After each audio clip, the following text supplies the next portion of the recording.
Hello everyone, welcome to agriculture Adda 24/7। Agriculture Adda 24/7 पर मैं doctor Meenakshi Rathi आप सभी का बहुत बहुत स्वागत करती हूँ बुनियाद सीरीज़ में, जहाँ पर हम पढ़ते हैं IBPS AFO, UPSSSC या FCI AGM जैसे एग्जाम्स में, जहाँ बायोटेक्नोलॉजी से रिलेटेड क्वेश्चंस आपको देखने को मिलते हैं। और ये क्वेश्चंस आप सॉल्व नहीं कर पाते क्योंकि बायोटेक्नोलॉजी से आपको डर लगता है। तो इन्हीं बायोटेक्नोलॉजी के कंसेप्ट्स को सरल भाषा में मैं आपके सामने लेकर आई हूँ इस बुनियाद सीरीज में।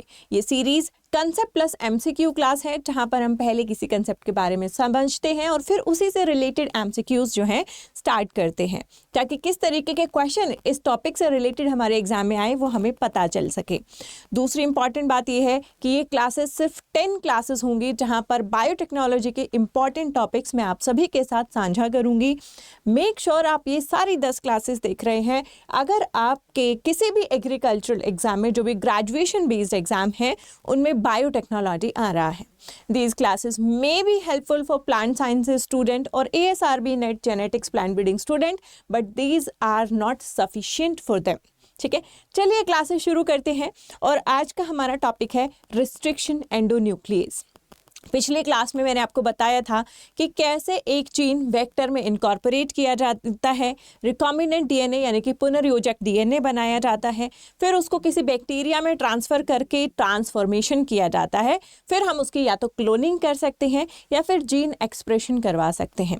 अब वहाँ पर मैंने आपको बताया था कि जीन को आइसोलेट करने के लिए एक एंजाइम की ज़रूरत होती है, एंड आज हम उसी एंजाइम के बारे में पढ़ेंगे जिसका नाम है रिस्ट्रिक्शन एंजाइम। चलिए हम शुरू करते हैं आज का सफर। अगर आपने अभी तक अड्डा 24/7 की एप्लीकेशन नहीं डाउनलोड की है तो डाउनलोड कर लीजिए। इन एप्लीकेशन में बहुत सारे आपको फीचर्स मिलते हैं जो आपके एग्जाम प्रिपरेशन को बूस्ट करते हैं, चाहे वो फिर डेली क्विज हो, ऑल इंडिया मॉक टेस्ट हो, मिनी PDFs हो, जॉब अलर्ट्स हो, ताकि कोई भी चीज़ आपसे मिस ना हो। इसका लिंक आपके चैट बॉक्स में गिवन है। अड्डा 24/7 की एप्लीकेशन ज़रूर डाउनलोड कीजिए। और फिर आते हैं हम आज के टॉपिक पर। आज का हमारा टॉपिक है रिस्ट्रिक्शन एंडोन्यूक्लियस। ठीक है, चलिए आज इस एंजाइम के बारे में पढ़ते हैं। तो सबसे पहले न्यूक्लियस क्या होता है। हमें पता है कि DNA किस चीज़ से बना होता है, न्यूक्लिक एसिड से बना होता है ना। DNA में क्या पाया जाता है, न्यूक्लिक एसिड पाया जाता है। अगर कोई एंजाइम इस न्यूक्लिक एसिड को डाइजेस्ट कर सकता है तो उस एंजाइम को हम कहते हैं न्यूक्लियेज एंजाइम। ठीक है, न्यूक्लियेज एंजाइम क्या है, कोई भी ऐसा एंजाइम जो न्यूक्लिक एसिड को डाइजेस्ट कर सकता है उसको न्यूक्लियेज एंजाइम कहते हैं। It is capable of cleaving the phosphodiester bond between the nucleotides of the nucleic acid. ठीक है, हमारा जो DNA होता है, ऐसा DNA होता है ना, ये जो DNA होता है यहाँ पर फॉस्फोडाइईस्टर बॉन्ड होते हैं न्यूक्लियोटाइड के बीच में।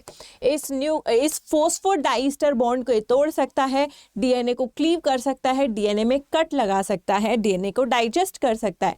ये काम किसका है, ये न्यूक्लियस एंजाइम का काम है।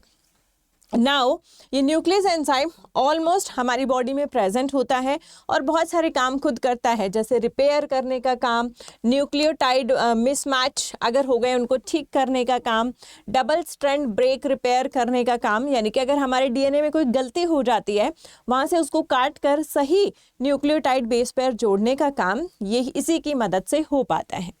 अब जो ये न्यूक्लियस एंजाइम है ये 3 टाइप के होते हैं मेनली। ठीक है, एक्सोन्यूक्लियस हो सकते हैं, एंडोन्यूक्लियस हो सकते हैं और रिस्ट्रिक्शन एंडोन्यूक्लियस हो सकते हैं। सबसे पहले बात करते हैं एक्सोन्यूक्लियस। एक्सो का मतलब होता है बाहर और न्यूक्लियस का मतलब है जो न्यूक्लिक एसिड को डाइजेस्ट कर सकता है। तो वो जो केवल बाहर से ही न्यूक्लिक एसिड को डाइजेस्ट कर सकता है, यानी कि जो बीच में कट नहीं लगा सकता, वो सिर्फ एंड पर कट लगा सकता है। जैसे कि देखिए यहाँ पर हमारे साइड में जो फिगर देख रहे हैं हम, है ना, ये आपका DNA है, ये आपका DNA डबल स्ट्रैंडेड DNA है, 3' to 5' 5' to 3'। ठीक है, अब इसमें अगर एक्सोन्यूक्लियस आता है तो ये क्या करता है, एक्सोन्यूक्लियस जो ये आपका सिरे वाला एंड है सिर्फ इसको कट कर सकता है, बीच में से कट नहीं लगा सकता। हाँ, सिर्फ सिरे वाले कट को जो है ये खा सकता है, तो इसको हम कहते हैं एक्सोन्यूक्लियस। दूसरा है एंडोन्यूक्लियस। एंडो का मतलब होता है अंदर, अगेन न्यूक्लियस का मतलब होता है जो न्यूक्लिक एसिड को डाइजेस्ट कर सकता है। तो एंडोन्यूक्लियस एंजाइम क्या करता है?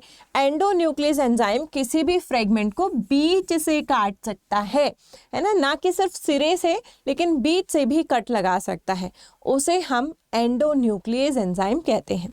ठीक है, फिर आता है रिस्ट्रिक्शन एंडोन्यूक्लियस एंजाइम। रिस्ट्रिक्शन का मतलब होता है प्रतिबंधन, जिसको बंधन में बांधा गया, जो किसी चीज को रिस्ट्रिक्ट कर रहा है। तो ये रिस्ट्रिक्शन एंजाइम किस चीज को रिस्ट्रिक्ट कर रहा है? बैक्टीरिया में बहुत सारे विषाणु यानी कि वायरस अटैक करते हैं, उनके डीएनए को कट कट कर करके छोटे छोटे टुकड़ों में काट देता है, जिससे कि जो वायरल डीएनए है, जो विषाणु का डीएनए है, वो बैक्टीरिया को नुकसान नहीं पहुंचाता। तो ये वायरल डीएनए को रिस्ट्रिक्ट करता है ताकि वो बैक्टीरिया को यूज करके उसको खराब ना कर सके, इसीलिए इसका नाम पड़ा रिस्ट्रिक्शन एंडोन्यूक्लियस। दूसरा इसका कारण ये भी है क्योंकि ये रैंडम कट नहीं लगाता कि जहां मर्जी वहां कट लगा दिया, ये स्पेसिफिक साइट पर ही कट लगाता है।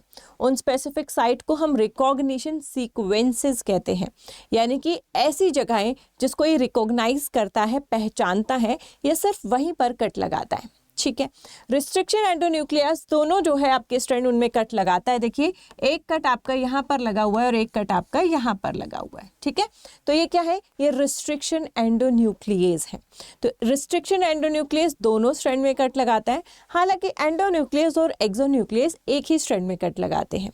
एक्सोन्यूक्लियस सिर्फ सिरे पर लगा सकता है, एंडोन्यूक्लियस बीच में भी लगा सकता है। तो basically on the basis of classification हमारे जो न्यूक्लियस एंजाइम है वो एक्सोन्यूक्लियस, एंडोन्यूक्लियस और रिस्ट्रिक्शन एंडोन्यूक्लियस हो सकते हैं। इसमें से जो बायोटेक्नोलॉजी में इस्तेमाल होता है वो होता है restriction endonuclease enzyme. Now restriction endonuclease खुद भी कई सारे जो है पार्ट्स में बटा होता है। सबसे इंपॉर्टेंट बात क्या है?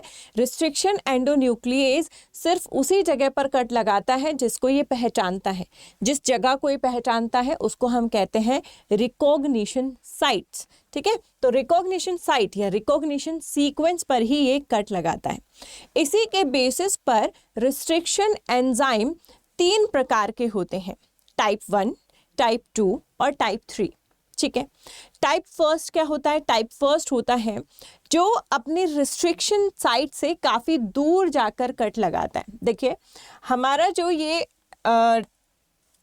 डीएनए है ना, this is your DNA, right? ये आपका डबल स्ट्रैंडेड डीएनए है और ये आपकी रिकॉग्निशन साइट है जहां ये एंजाइम पहचानता है, जिस जगह को ये पहचानता है कि मैं कहाँ पर हूँ। ठीक है, टाइप 1 क्या करेगा? टाइप 1 अगर यहाँ पर इसकी रिकॉग्निशन साइट है, आर साइट है, ठीक है, तो ये कट जो है यहाँ पर जाकर लगाएगा, इससे काफ़ी दूर जाकर कट लगाता है। ठीक है, तो ये अपनी जो पहचान साइट होती है, रिकॉग्निशन साइट होती है, उससे काफ़ी दूर जाकर कट लगाता है। तो जनरली हम बायोटेक्नोलॉजी में इसका इस्तेमाल नहीं करते क्योंकि हमें नहीं पता ये एग्जैक्टली कहाँ पर कट लगाने वाला है, हमें बस इतना पता है रिकॉग्निशन से काफ़ी दूर जाकर कट लगाएगा। ठीक है, फिर आता है टाइप 2। टाइप 2 क्या करता है? टाइप 2 हम सबसे ज़्यादा इस्तेमाल करते हैं बायोटेक्नोलॉजी में, और टाइप 2 रिस्ट्रिक्शन एंजाइम क्या कहता है? जहां उसकी रिकॉग्निशन साइट है, आर साइट है, या तो ये उसी आर साइट के बीचों बीच कट लगाता है या फिर जहां वो आर साइट खत्म हो रही होती है वहां पर कट लगाता है। यानी कि बहुत ज़्यादा दूर कट नहीं लगाता, या तो उसके खत्म होते ही कट लगाता है या उसके बीचों बीच कट लगाता है। तो इसको हम कहते हैं टाइप 2 रिस्ट्रिक्शन एंजाइम। बायोटेक्नोलॉजी में इसी का इस्तेमाल सबसे ज़्यादा किया जाता है। नेक्स्ट आते हैं टाइप 3। ठीक है, टाइप 3 में क्या होता है? ना तो इतना दूर कट लगाता है जितना कि पहले वाला लगा रहा था, और ना इतना पास लगाता है जितना दूसरा लगा रहा था। यानी कि अगर आपके रिस्ट्रिक्शन साइट यहाँ पर है तो कट ये थोड़ा सा दूर जाकर लगाता है, तो ये हम कहते हैं कि ये रिस्ट्रिक्शन साइट से थोड़ा दूर जाकर कट लगाता है। बहुत ज़्यादा दूर भी नहीं जाता जैसे पहले जा रहा था, बहुत ज़्यादा प्रिसाइज कट भी नहीं लगाता जैसे दूसरा लगा रहा था, थोड़ा दूर जाकर कट लगाता है। तो इसको हम टाइप 3 रिस्ट्रिक्शन एंडोन्यूक्लियस कहते हैं। ठीक है। तो टाइप 3 जो है इंटरमीडिएट है टाइप 1 और टाइप 2 के बीच में। आपसे जो क्वेश्चन पूछा जा सकता है आपके एग्जाम में वो क्या पूछा जा सकता है, कौन से टाइप का एंजाइम है जो बायोटेक्नोलॉजी में सबसे ज़्यादा इस्तेमाल किया जाता है और क्यों। तो ये है टाइप 2, क्योंकि ये प्रिसाइजली वहीं कट लगाता है जहाँ इसकी रिकॉग्निशन साइट होती है। ठीक है, चलिए नेक्स्ट आते हैं, इनका नामकरण कैसे होता है। तो आपने जैसे पढ़ा होगा आर हिंड सेकेंड, ठीक है, ये किसका नाम है, ये एक रिस्ट्रिक्शन एंडोन्यूक्लियेज का नाम है, एक एंजाइम का नाम है। इस नाम में क्या चीज़ क्या दर्शा रही है ये आपको पता होना चाहिए। हो सकता है आपको सेम ही एग्जाम्पल दे दिया जाए। अब इसमें ये पहला क्वेश्चन पूछेगा आर किस लिए होता है, मतलब आर की फुल फॉर्म क्या होती है। तो आर का मतलब होता है रिस्ट्रिक्शन एंडोन्यूक्लियेज, यानी कि ये जो एंजाइम है ये एक नॉर्मल न्यूक्लियस एंजाइम नहीं है, ये रिस्ट्रिक्शन एंडोन्यूक्लियस एंजाइम है। फिर आता है एच, एच का मतलब होता है इसकी जीनस, ठीक है, ये किस जीनस से है, ये किस से लिया गया है। तो जनरली जो हमारे रिस्ट्रिक्शन एंजाइम्स हैं ये जीवाणु यानी कि बैक्टीरिया से लिए जाते हैं। ठीक है, वो किस बैक्टीरिया से लिया गया है उसका नाम यहाँ पर दर्शाया जाता है। एच उसकी जीनस दर्शाता है, आईएन उसकी स्पीशी दर्शाता है, यानी कि ये हीमोफिलस इन्फ्लुएंजा से लिया गया है। IN stands for influenza, H stands for haemophilus. ठीक है, अब यहाँ पर डी लिखा हुआ है, डी का मतलब है कौन सा स्ट्रेन है, उस बैक्टीरिया का कौन सा स्ट्रेन है जिससे ये बैक्टीरिया लिया गया है, डी स्ट्रेन है। और ये 2 क्या दर्शाता है कि ये टाइप 2 रिस्ट्रिक्शन एंजाइम है, टाइप 3 नहीं है। ऐसे अगर आर हिंड 3 लिखूं तो मतलब वो टाइप 3 टाइप का रिस्ट्रिक्शन एंडोन्यूक्लियस एंजाइम है। ठीक है, तो इसमें आपसे पूछा जा सकता है कि नाम में कौन सी चीज़ क्या दर्शाती है। आर का मतलब होता है रिस्ट्रिक्शन एंडोन्यूक्लियस, एच का मतलब होता है जीनस, आईएन का मतलब होता है स्पीशी, डी का मतलब होता है स्ट्रेन और 2 का मतलब होता है कि ये टाइप 2 एंजाइम है। ठीक है, इस तरीके से इसका नाम रखा जाता है, इसका नामकरण होता है। अब ये जिस जगह को पहचानता है और डीएनए में कट लगाता है उस जगह को हम कहते हैं पैलिंड्रोम सीक्वेंसेस। ठीक है, ये नाम आपको पता होना चाहिए, है ना। पैलिंड्रोमिक सीक्वेंस क्या होती हैं और पैलिंड्रोमिक सीक्वेंस पर ही आपका रिस्ट्रिक्शन एंडोन्यूक्लियस जो है पहचानता है और कट लगाता है। पैलिंड्रोमिक सीक्वेंस का मतलब होता है जो उल्टा सीधा एक समान होता है। देखिए जैसे कि हमारे ऐसे बहुत सारे वर्ड हैं, मॉम, अब आपको इससे पढ़िए तो भी ये मॉम बनता है, ऐसे पढ़िए तो भी ये मॉम बनता है। ऐसे ही जहाज है ना, जहाज को ऐसे पढ़िए तो भी ये जहाज है, ऐसे पढ़िए तो भी ये जहाज है। ऐसे सीक्वेंसेस जिनको हम लेफ्ट टू राइट या राइट टू लेफ्ट पढ़ते हैं तो वो सेम होती हैं। ऐसी सीक्वेंस को हम पैलिंड्रोमिक सीक्वेंस कहते हैं। जैसे कि आपकी ई कोराई है, ई कोराई क्या है, एक और रिस्ट्रिक्शन एंडोन्यूक्लियेज एंजाइम का नाम है। ठीक है, ठीक है, ये जीनस है, ये स्पीशी है, ये आपका स्ट्रेन है, ये आपका टाइप 1 टाइप का एंजाइम है, तो हम इसको ई कोराई कहते हैं। राइट, ई कोराई जो है ये आपके कौन सी सीक्वेंस को पहचानता है, GAATTC। ठीक है, अगर आपके डीएनए के एक स्ट्रैंड में GAATTC है तो दूसरे स्ट्रैंड में क्या होगा, C हमेशा G से बाइंड करता है, T हमेशा A से करता है, T हमेशा A से करता है, A हमेशा T से करता है, A हमेशा T से करता है, G हमेशा C से करता है। तो अब देखिए इसको आप यहाँ से यहाँ तक पढ़िए GAATTC, यहाँ से यहाँ तक पढ़िए GAATTC, और ये एक दूसरे से पूरे बॉन्ड इन्होंने बनाए हुए हैं। तो ऐसी सीक्वेंस जिसको लेफ्ट टू राइट या राइट टू लेफ्ट पढ़ते हैं, ऐसी सीक्वेंस को बोलते हैं पैलिंड्रोमिक सीक्वेंस। ठीक है, पैलिंड्रोमिक सीक्वेंस आपके ये है, आपके सामने है। राइट, अब ई कोराई क्या करता है, ई कोराई इस जी के बाद कट लगा देता है और यहाँ पर भी जी के बाद कट लगा देता है। ठीक है, तो ये आपको कैसे दिखेगा, यहाँ पर आपको जी दिखेगा, राइट, और यहाँ पर जी के साथ साथ आपका ये वाइट वाला स्ट्रैंड जुड़ा हुआ है, जी के साथ सी है, टी टी ए ए यहाँ पर क्या हो जाएंगे, अकेले हो जाएंगे। ठीक है, यहाँ पर ये टी अकेला है, ये भी टी अकेला है, ये ए भी अकेला है, ये ए भी अकेला है। राइट, ये आपके अकेले रह जाएंगे। ऐसे ही यहाँ पर आपका कट लगा है इस तरीके से, यहाँ पर आ जाता है AATTC, राइट, और इसके साथ आपका छोटा सा मॉलिक्यूल G जुड़ा हुआ है, ठीक है। तो यहाँ पर AATT अकेले रह जाएंगे, ठीक है।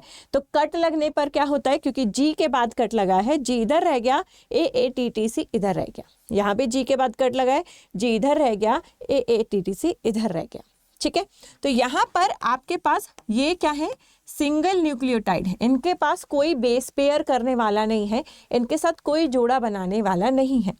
जैसे ही इनको यहाँ पर कोई भी कॉम्प्लीमेंट्री न्यूक्लियोटाइड्स मिलेंगे तो ये क्या करेंगे, फटाक से चिपक जाएंगे, है ना। जैसे दो चुंबक यानी कि मैग्नेट होती हैं, वो थोड़ा सा पास आते एक दूसरे के साथ चिपकने को रेडी रहती हैं, लेकिन वो कब रेडी रहती है, जब एक का नॉर्थ पोल और एक का साउथ पोल सामने होता है। अगर दोनों का नॉर्थ पोल होगा तो रिपेल करेंगी। तो ऐसे ही जैसे इसको यहाँ पर कॉम्प्लीमेंट्री सीक्वेंस मिलेगा, ये जुड़ने के लिए तैयार है, तो ऐसे जो एंड होते हैं इनको हम कहते हैं स्टिकी एंड। इनको हम क्या कहते हैं, स्टिकी एंड, यानी कि चिपचिपे एंड है, जैसे कोई मिलाने की फटाक से चिपकने को तैयार हो जाते हैं, ठीक है। दूसरा होता है ब्लंट एंड। ब्लंट एंड यानी कि एक ही जगह से काटा जाए। जैसे कि मैं आपके सामने यही एग्जाम्पल ले लेती हूँ, GAATTC कट यहाँ पर लगा है, ठीक है। अब ये आएगा आपका CTTAAG, कट यहाँ पर लगा है, ठीक है। अब यहाँ पर कट लगने से क्या हुआ, दोनों बराबर कट हैं, तो आपका GAA यहाँ पर आ जाएगा, CTT यहाँ पर आ गया, TTC यहाँ पर आ गया, AAG यहाँ पर आ गया। तो इसमें ये इसके साथ, ये इसके साथ, ये इसके साथ, ये इसके साथ, ये इसके साथ, ये इसके साथ, इसमें कोई भी अकेला नहीं है कि जैसे उसको कोई कॉम्प्लीमेंट्री सीक्वेंस मिला और वो फटाक से चिपक जाए। तो यहाँ पर क्योंकि कोई भी अकेला नहीं है, इसको हम कहते हैं ब्लंट एंड। इसको हम क्या कहते हैं, ब्लंट एंड कहते हैं, ठीक है। अब हमें बायोटेक्नोलॉजी में कौन से चाहिए होते हैं, हमें स्टिकी एंड्स चाहिए होते हैं जो अपने आप चिपकने को तैयार हों, ठीक है। उन जो स्टिकी एंड्स हैं उनका इस्तेमाल हम कर सकते हैं इन बायोटेक्नोलॉजी, ब्लंट एंड का इस्तेमाल नहीं कर सकते हैं, ठीक है। तो जो हमारे रिस्ट्रिक्शन एंजाइम्स है बेसिकली वो रिकॉग्निशन साइट तो पहचानते ही हैं, लेकिन साथ साथ में वो कैसा कट लगाते हैं, स्टिकी कट लगाते हैं। देखिए यहाँ पर ये आपके सिंगल बेस पेयर हैं, यहाँ पर ये वाले सिंगल बेस पेयर हैं, ठीक है। और ब्लंट कट लगा सकते हैं, यानी कि कोई भी सिंगल बेस पेयर नहीं है, इक्वल कटे हैं, तो ब्लंट एंड भी प्रोड्यूस कर सकते हैं। इसको यहाँ पर भी आप देख सकते हो, जो मैंने आपको सीक्वेंस में बताया था, ठीक है। यहाँ पर ये सारे सिंगल हैं, यहाँ पर ये सारे सिंगल हैं और रेडी टू मिंगल हैं, यानी कि इनको जैसे कोई कॉम्प्लीमेंट्री न्यूक्लियोटाइड मिलेगा ये फटाक से चिपक जाएंगे। अगर हम यहाँ पर बात करें तो यहाँ पर क्योंकि बराबर कटा है दोनों में से, तो यहाँ पर कोई सिंगल स्ट्रैंड आपको नहीं दिख रहा है, इसको ब्लंट एंड कहते हैं, ठीक है। चलिए, तो अब जो है अगर आपके ब्लंट एंड हैं तो क्या करना होगा, तो ब्लंट एंड है तो हमें एडेप्टर्स या लिंकर्स का इस्तेमाल करना होगा। बस आप इतना ही याद रखिए, इसके हम ज़्यादा डीप में नहीं जाएंगे कि यदि कोई रिस्ट्रिक्शन एंडोन्यूक्लियस ब्लंट एंड बना रहा है तो उसे स्टिकी कैसे बनाया जाता है, उसे स्टिकी एडेप्टर्स और लिंकर्स की मदद से बनाया जाता है, ठीक है। अब इसी से रिलेटेड क्वेश्चंस डिस्कस करके देखते हैं कि हमें कितना समझ में आया है, क्योंकि जब तक हम क्वेश्चन नहीं डिस्कस करेंगे तो हमें लगेगा कि हमें सब आता है, लेकिन क्वेश्चन से हमें पता चलता है कि हमें कितना याद हुआ है। पहला क्वेश्चन आप लोगों के सामने है, which of the following is a restriction enzyme, इनमें से कौन सा एक रिस्ट्रिक्शन एंजाइम है। डीएनए पॉलीमरेज है, डीएनए लाइगेज है, ई कोराई है या फिर हेलिकेज एंजाइम है। तो हेलिकेज एंजाइम तो डीएनए को अनवाइंड करता है, यानी कि जब हमारा डीएनए ऐसे है ना, और उसको हमें खोलना है, उसको इस तरीके से खोलना है, राइट। तो ये जो खुला है ये किसकी वजह से खुला है, ये आपका हेलिकेज एंजाइम की मदद से खुला है, ठीक है। लाइगेज एंजाइम का काम जोड़ना होता है, मॉलिक्यूलर ग्लू इसको कहते हैं। और लास्ट ही क्लास में बताया था रिस्ट्रिक्शन एंडोन्यूक्लियस को मॉलिक्यूलर सीजर कहते हैं। डीएनए पॉलीमरेज डीएनए बनाने का काम करता है, डीएनए सिंथेसिस का काम करता है, ठीक है। लाइगेज डीएनए को क्या कहेंगे, चिपकाने का काम करता है, जॉइन करने का काम करता है। तो यहाँ पर हमारा राइट आंसर क्या होगा, सी राइट आंसर होगा, ई कोराई। ठीक है, ई कोराई या ये ई कोलाई बैक्टीरिया से लिया गया है। ठीक है, तो इसीलिए इसका नाम ई कोराई रखा गया है। तो यहाँ पर सी क्या होगा, आपका राइट ऑप्शन होगा। नेक्स्ट आते हैं, restriction enzymes are also known as, restriction enzyme और क्या कहला सकते हैं, इनको सिंथेटेज कहते हैं, एंडोन्यूक्लियस कहते हैं, ट्रांसफरेज कहते हैं या पॉलीमरेज कहते हैं। पॉलीमरेज तो डीएनए पॉलीमरेज या आरएनए पॉलीमरेज होता है जो कि पॉलीमर्स को जोड़ता है। ट्रांसफरेज किसी चीज़ को ट्रांसफर करता है। सिंथेज किसी चीज़ को बनाता है, लेकिन एंडोन्यूक्लियस किसी चीज़ को कट करता है। तो रिस्ट्रिक्शन एंजाइम्स को हम क्या कह सकते हैं, एंडोन्यूक्लियस एंजाइम कह सकते हैं। बी हमारा राइट आंसर होगा। ठीक है, नेक्स्ट आते हैं, the natural source of restriction enzyme. Natural source क्या है रिस्ट्रिक्शन एंजाइम का? अगर मुझे बायोटेक्नोलॉजी का कोई एक्सपेरिमेंट करना है, कोई रिसर्च करनी है, उसके लिए मुझे रिस्ट्रिक्शन एंजाइम चाहिए, तो मैं कहाँ से लेकर आ सकती हूँ? किसी फंगस कवक से, बैक्टीरिया यानी कि जीवाणु से, प्लांट्स यानी कि किसी पौधे से, या वायरस यानी कि विषाणु से। तो रिस्ट्रिक्शन एंडोन्यूक्लियस एंजाइम हमें किसी भी बैक्टीरिया यानी कि जीवाणु से मिलते हैं। जैसे कि मैंने आपको एग्जाम्पल बताया, हिंड जो कि हीमोफिलस इन्फ्लुएंजा से लिया गया है, ई कोराई जो इकोलाई से लिया गया है। तो ये क्या है, ये आपके बैक्टीरिया हैं जिनसे रिस्ट्रिक्शन एंजाइम्स लिए गए हैं। ठीक है, नेक्स्ट आते हैं, what is the function of restriction enzymes. Restriction enzymes का काम क्या होता है? तो पूरी ही क्लास में हमने यही डिस्कस किया कि रिस्ट्रिक्शन एंडोन्यूक्लियस का काम क्या होता है। इसका काम होता है, it can cut the DNA at specific sequences. ये डीएनए को पर्टिकुलर सीक्वेंस पर कट लगा सकता है, ऐसे कहीं भी कट नहीं लगा देता। देखिए, दर्जी अगर आपका कपड़ा कहीं से भी काट देगा तो ड्रेस नहीं बना पाएगा, वो सही तरीके से काटेगा तभी ड्रेस बनेगी। तो ये भी बिल्कुल अपने रिकॉग्निशन साइट्स पर काटते हैं, तभी ये बायोटेक्नोलॉजी में इस्तेमाल हो सकते हैं, वरना इनका इस्तेमाल करना बहुत मुश्किल हो जाएगा। ठीक है, नेक्स्ट आते हैं, E coRI cuts the DNA at which sequence. E coRI DNA को किस सीक्वेंस पर काटती है? या फिर दूसरे तरीके से क्वेश्चन पूछा जाए तो ई कोराई की रिकॉग्निशन सीक्वेंस साइट क्या है? तो ई कोराई की रिकॉग्निशन साइट है GAATTC। देखो, हर बैक्टीरिया, हर एंजाइम की नहीं पूछी जाएगी। कहीं आप सोचे कि हमें सारे एंजाइम्स की रिकॉग्निशन साइट को याद करना पड़ेगा, तो ऐसा नहीं है। लेकिन सबसे ज़्यादा कॉमनली आस्क्ड यही क्वेश्चन है कि ई कोराई की रिकॉग्निशन साइट क्या होती है। तो ई कोराई की रिकॉग्निशन साइट आपको पता होनी चाहिए, दैट इज GAATTC। और इसमें जो कट लगाया जाता है वो G के बाद लगाया जाता है। ठीक है, नेक्स्ट आते हैं, what type of ends are produced by E coli. E coli कैसे एंड प्रोड्यूस करता है? Blunt end, sticky end, circular ends और शार्प एंड्स। ई कोलाई किस तरीके के सिरे बनाता है? तो जी के बाद अगर कट लगेगा तो AATTC तो क्या रह जाएंगे, अकेले रह जाएंगे।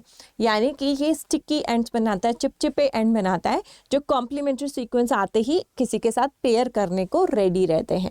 सो B, sticky ends will be the right answer. Restriction enzymes are classified into how many types. Restriction enzymes कितने टाइप्स में डिवाइड होते हैं? तो बेसिकली ये आपके टाइप 1, टाइप 2 और टाइप 3 होता है। ठीक है, टाइप 1 अपने रिकॉग्निशन साइट से बहुत दूर कट लगाता है, टाइप 2 अपने रिकॉग्निशन साइट पर ही कट लगाता है, टाइप 3 थोड़ा दूर जाकर कट लगाता है। तो यहाँ पर क्लासिफिकेशन 3 में होती है, 3 will be the right answer. Which of the following is type 2 restriction enzyme? इनमें से कौन सा एक टाइप 2 रिस्ट्रिक्शन एंजाइम है? ठीक है, तो बेसिकली लाइगेज अगेन जोड़ने का काम करता है। टैक पॉलीमरेज डीएनए पॉलीमरेज ही होता है। ठीक है, टैक पॉलीमरेज क्या है? डीएनए पॉलीमरेज को ही टैक पॉलीमरेज कहते हैं। ठीक है, चलिए, मतलब ये पीसीआर में यूज होता है टैक पॉलीमरेज, डीएनए पॉलीमरेज हमारे अंदर होता है, लेकिन काम दोनों का एक ही है, डीएनए बनाने का। रिवर्स ट्रांसक्रिप्टेज क्या करता है? जब आरएनए से डीएनए बनाना होता है, ठीक है। जनरली क्या होता है, जनरली डीएनए से आरएनए बनाया जाता है, लेकिन अगर हमें उल्टा करना, आरएनए से डीएनए बनाना हो तो रिवर्स ट्रांसक्रिप्टेज का इस्तेमाल होता है। अब इनमें से रिस्ट्रिक्शन एंजाइम कौन सा है? ई कोराई आपका रिस्ट्रिक्शन एंजाइम है, ए आपका राइट आंसर होगा। नेक्स्ट चलते हैं। The discovery of restriction enzyme led to the development of, अगर restriction endonuclease नहीं होते तो बेसिकली जेनेटिक इंजीनियरिंग नहीं होती। डीएनए आइसोलेट करना, डीएनए आइसोलेट के बाद जीन आइसोलेट करना, जीन आइसोलेशन के बाद प्लाज्मिड में कट लगाना, उसमें जीन को डालना, ये सब हो ही नहीं पाता। तो अगर रिस्ट्रिक्शन एंजाइम्स नहीं होते तो जेनेटिक इंजीनियरिंग नहीं हो पाती। ठीक है, सो बी जेनेटिक इंजीनियरिंग आपका राइट ऑप्शन होगा। नेक्स्ट आते हैं। The term restriction in restriction enzyme refers to, restriction enzyme में रिस्ट्रिक्शन का मतलब क्या है, प्रतिबंधन का मतलब क्या है? तो प्रतिबंधन का मतलब है restriction of viral infection in the bacteria, bacteria में वायरल इन्फेक्शन को रोकता है, रिस्ट्रिक्ट करता है, इसीलिए इसका नाम रिस्ट्रिक्शन एंजाइम पड़ा है। सो सी क्या होगा आपका राइट ऑप्शन होगा। Which enzyme seals the DNA fragment after restriction? Restriction हो चुकी यानी कि कट लग चुका है, अब उनको वापस से जोड़ने के लिए किस एंजाइम का इस्तेमाल होगा, या इन एंड्स को कौन सील करेगा? तो सील करने के लिए या वापस चिपकाने के लिए डीएनए लाइगेज मॉलिक्यूलर ग्लू का काम होता है। ठीक है, so A DNA ligase will be the right answer. ठीक है, नेक्स्ट आते हैं। Palindromic sequence are recognized by, palindromic sequence जो है कौन रिकॉग्नाइज करता है? आरएनए पॉलीमरेज रिकॉग्नाइज करता है, डीएनए पॉलीमरेज रिकॉग्नाइज करता है, रिस्ट्रिक्शन एंजाइम रिकॉग्नाइज करता है, या फिर लाइगेज एंजाइम रिकॉग्नाइज करता है? Palindromic sequence restriction endonuclease enzyme recognize करता है ताकि वो उसमें कट लगा सके। तो सी यहाँ पर क्या होगा राइट आंसर होगा। पैलिएंड्रियोमिक सीक्वेंस क्या होते हैं? जिनको उल्टा सीधा एक जैसा पढ़ा जा सके, right to left, left to right. ठीक है, नेक्स्ट आते हैं। Which of the following restriction enzyme was first discovered? पहली बार कौन सा रिस्ट्रिक्शन एंजाइम डिस्कवर हुआ था? पहली बार किस रिस्ट्रिक्शन एंजाइम की खोज हुई थी? ठीक है, तो नाम आप इकोराई काफ़ी ज़्यादा पढ़ते हैं, तो काफ़ी ज़्यादा लोग जो है इकोराई को राइट आंसर लगाते हैं, पर ये राइट आंसर नहीं होगा। राइट आंसर होगा आपका हिंड सेकेंड। ठीक है, हिंड सेकेंड आपका पहला रिस्ट्रिक्शन एंजाइम है जिसकी खोज हुई थी, जिसकी डिस्कवरी हुई थी। ठीक है, नेक्स्ट आते हैं। What do type 1 restriction enzyme do? Type 1 restriction enzyme क्या करते हैं? तो टाइप 1 रिस्ट्रिक्शन एंजाइम अपने रिकॉग्निशन साइट से काफ़ी दूर जाकर कट लगाते हैं। ठीक है, इसीलिए बायोटेक्नोलॉजी में इसका इस्तेमाल नहीं होता है। तो बी क्या होगा आपका राइट ऑप्शन होगा। नेक्स्ट आते हैं। What is the full form of E. coli? E. coli की फुल फॉर्म क्या होती है? तो मैंने आपको बताया था E. coli E. coli bacteria से लिया गया है, तो यहाँ पर क्या होगा एस्केरिया कोलाई आर स्ट्रेन 1। ठीक है, इससे जो है ये लिया गया है, सो ए यहाँ पर क्या होगा राइट आंसर होगा। ठीक है, अब मैंने आपको बताया था कि स्टिकी एंड्स ही बायोटेक्नोलॉजी में चाहिए होते हैं। एक बार मैं ये बता देती हूँ ये क्यों चाहिए होते हैं। ठीक है, तो मान लीजिए आपने यहाँ पर प्लाज्मिड लिया। ठीक है, दिस इज योर प्लाज्मिड, जिसके बारे में हम नेक्स्ट क्लास में और अच्छे से पढ़ेंगे, जो भी हमें प्लाज्मिड के बारे में जानना है। ठीक है, ये आपका डीएनए की सीक्वेंस थी। ठीक है, यहाँ पर आप क्या करेंगे, इसको जीन को आइसोलेट कर लेते हैं। ठीक है, इस जीन को यहाँ पर आइसोलेट कर लिया इस तरीके से। अब इस जीन को आइसोलेट करके यहाँ पर आपको मिलता है AATTC, यानी कि सिंगल न्यूक्लियोटाइड यहाँ पर मिल रहे हैं। इकोराई से कट लगाया है, इकोराई से कट लगाया है। ठीक है, यहाँ पर भी मिलते हैं AATTC। ठीक है, यहाँ भी सिंगल न्यूक्लियोटाइड मिल रहे हैं, यानी कि स्टिकी एंड्स मिल रहे हैं। सेम कट आप यहाँ पर प्लाज्मिड में भी लगाएंगे। ठीक है, तो क्या होगा जब ये प्लाज्मिड में आपका यहाँ कट लगा है, राइट, तो यहाँ पर कुछ सीक्वेंस होंगे जो इसमें ऐसे होंगे। यहाँ पर AATTC है ना, ये क्या होंगे सिंगल है, रेडी टू मिंगल है। ऐसे ही यहाँ पर भी जो AATTC होंगे ये सिंगल होंगे, इसके पास भी है, तो ये आकर यहाँ पर जुड़ेगा। ठीक है। जब ये जुड़ेगा तो ये ऐसे आकर जुड़ेगा, ठीक है, यानी कि इसका जो TTAAG, ठीक है, ये आकर जुड़ गया, यहाँ पर भी TTAAG यहाँ आकर जुड़ गया, ठीक है।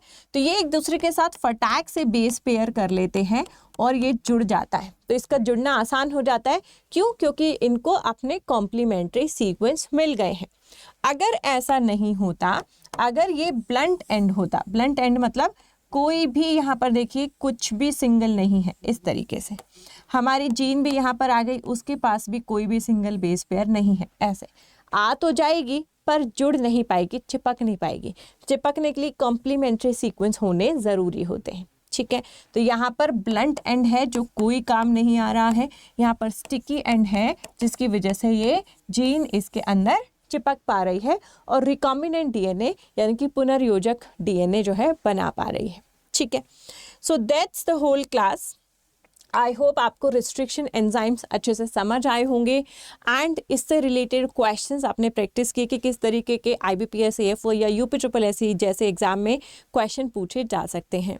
गाइस, सुपर 500 बैच में अगर आप एनरोल करना चाहते हैं तो कर सकते हैं। This is our last foundation batch for IBPS AFO student. उसके बाद क्रैश या टारगेट बैचेस ही आपको अवेलेबल होंगे जिसमें क्लासेस थोड़ी सी फास्ट मूव करेंगे। अगर आप एग्रीकल्चर के स्टूडेंट हैं जो कई सारे एग्जाम्स देते रहते हैं विद टाइम, तो आप एग्रीकल्चर महापैक में एनरोल कर सकते हैं जिसमें सभी कॉम्पिटिटिव एग्जाम्स की live classes, e books, test series and बहुत कुछ आपको मिलता है। मतलब इसका कंटेंट आप कभी ख़त्म नहीं कर पाएंगे और राइट नाउ ये आपको मैक्सिमम डिस्काउंट पर भी मिल रहा है। किसी भी बैच में एनरोल करने के लिए तरीका बिल्कुल सेम होता है। सबसे पहले आपको एप्लीकेशन डाउनलोड करनी है, डाउनलोड करके उसमें लॉगिन करना है, लॉगिन करके गवर्नमेंट एग्जाम्स में एग्रीकल्चर ऑप्शन को चुनना है, ठीक है। या फिर आप क्या कर सकते हैं, आप अड्डा 24/7 की वेबसाइट पर जा सकते हैं, अपना गूगल खोलकर एग्रीकल्चर ऑप्शन में जाइए, एग्रीकल्चर से रिलेटेड आपको बैचेस दिखाई दे रहे हैं। ये आपके IBPS AFO के बैचेस हैं। ये आपका टारगेट बैच है, टारगेट बैच 16 जुलाई से शुरू हो रहा है, राइट। और सुपर 500 बैच एक फाउंडेशन बैच है जिसकी क्लासेस 27 जून से स्टार्ट हो चुकी हैं, राइट। अब इसमें मुझे अगर एडमिशन लेना है, ये prelims to interview complete batch है, 12 मंथ्स की इसकी वैलिडिटी है, पूरे 1 साल तक आपको वैलिड रहेगा, ठीक है। जैसे यहाँ पर बाय नाउ करेंगे, बाय नाउ करके यहाँ पर कूपन कोड डालिए, कूपन कोड आपका होगा यहाँ पर Y448A और अप्लाई कर दीजिए। जैसे ही आप Y448A अप्लाई करते हैं आपका डिस्काउंट जो है वो एक्टिवेट हो जाता है और 1999 यानी कि 2000 रुपये में आप हमारे टारगेट बैच में एडमिशन ले सकते हैं, जो कि एक कंप्लीट बैच है प्रीलिम्स से लेकर इंटरव्यू तक। तो जो भी बच्चे IBPS AFO की तैयारी कर रहे हैं, this is the good opportunity for you, जहाँ पर आप टारगेट बैच में एडमिशन ले सकते हैं। फिर मिलते हैं अपनी अगली क्लास में जहाँ पर हम प्लाज्मिड्स के बारे में पढ़ेंगे। Stay tuned with me only on agriculture Adda 24/7 and सबसे इंपॉर्टेंट है एग्रीकल्चर अड्डा 24/7 को सब्सक्राइब जरूर कीजिएगा। Goodbye and take care.